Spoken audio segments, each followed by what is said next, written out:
ये दोस्तों, अब हम डेयर टू को देखेंगे। डेयर टू में हमें किस तरीके से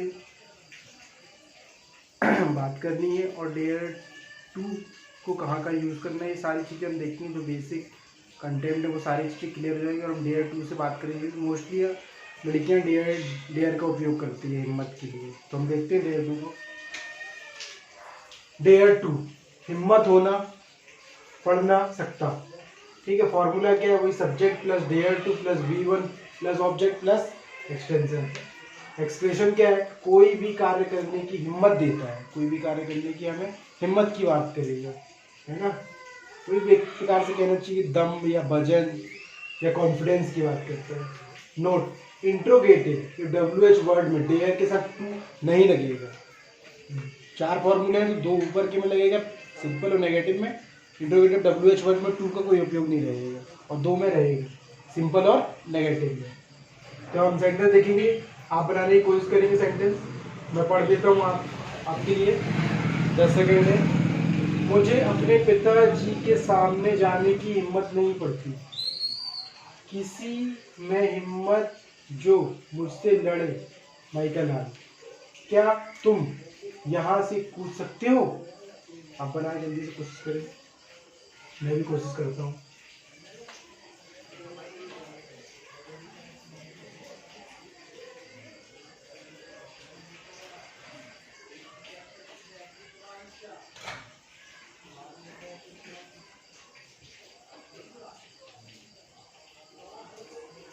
नेगेटिव इसलिए नेगेटिव आ जाएगा। डेरेंट टू, फेस ऑब्जेक्ट है अपने पिताजी।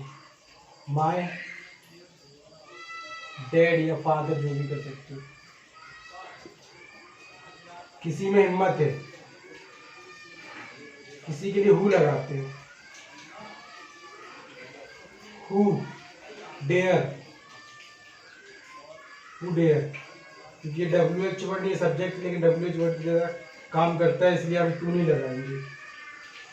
हु डेयर्स लगा देंगे, बहुत सारे लोग हैं। Who dares fight me, fight me, या ऐसे भी बोल सकते हैं। कॉरेज भी लगा लेते कई लोग, डेयर्स की जगह क्या है कॉरेज। कॉरेज का भी काम होता है, कॉलेज का काम होता है साहस, हिम्मत, बहादुर। ये तीनों काम होते हैं, साहस, बहादुर और हिम्मत। तीनों काम सारे इसके भी कॉलेज के भी होते हैं। तो हु डेयर्स, है ना, हु डेयर्स फाइट मी, ऐसा भी बोल सकते हैं आप। और ऐसा ही बोल सकते हो हु हैज, और हैज का और हैव का भी उपयोग कर सकते हो। Who has the courage to fight with me. किसी भी स्टेप के हेल्पिंग वर्ब को हम यूज करके बोल सकते हैं, लेकिन हम मोस्टली अभी डेयर पढ़ रहे हैं तो हमें डेयर में फोकस करना है। ऐसा तो कैन दिया है तो हम कैन में बना सकते हैं, कोई प्रॉब्लम नहीं, नो प्रॉब्लम, है ना। किसी भी चीज़ को किसी में बना सकते हैं, लेकिन हम जिस चीज़ पर्टिकुलर जिस चीज़ का फोकस कर रहे हैं, जिस चीज़ के लिए, तो उस चीज़ में हमें पर्टिकुलर फोकस देना है। डेयर टू पढ़ रहे हैं तो डेयर टू का फोकस रहेगा। कैन पढ़ रहे हैं तो कैन का फोकस है, मतलब किस चीज़ से हमें किस समय क्या सिचुएशन है, किस चीज़ को फोकस देना है, ये चीज़ें हमें नोटिस करनी है इंग्लिश बोलते समय, है ना। सारी चीज़ें ग्रामेटिकल मिस्टेक यही तो होती है, ये चीज़ें हमें देखनी है। क्या तुम यहाँ से कूद सकते हो? क्या आ गया, मतलब क्वेश्चन मार्क आ गया। क्या डेयर टू, मैंने बोला नहीं लगाना है, अभी टू नहीं लगाना है। क्या तुम यहाँ से कूद सकते हो? Dare you, dare you jump, dare you jump from here. Simple सी बात है, डेयर यू जंप, है ना। से के लिए टू लगाते हैं, dare you jump to here, या फ्रॉम में लगा सकते हैं। फ्रॉम का मतलब भी से होता है, ठीक है। या हेयर भी खाली लगा सकते हो, कोई दिक्कत नहीं है, 2 भी ना लगाए हम तो भी चल जाएगा।